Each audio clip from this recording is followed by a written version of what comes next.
আমি গাইবান্ধার এমপি হয়ে গেলাম 2026 সালের 12ই ফেব্রুয়ারির পরে, কথার কথা।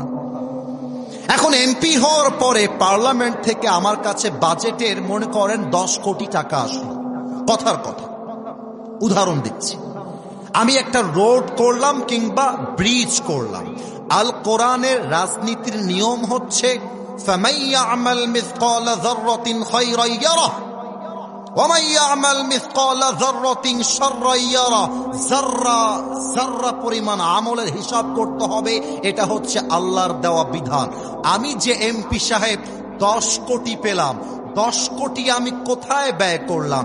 ইট কিনতে কি লাগলো, সিমেন্ট কিনতে কয় টাকা লাগলো, বালুর বিল কত, লেবার বিল কত, মিস্ত্রি বিল কত, সিমেন্টের বিল কত, রডের বিল কত, প্রত্যেকটার পাই টু পাই হিসাব বুঝায় দেওয়া, এটাই হচ্ছে আল্লাহর কোরআনের রাজনীতি।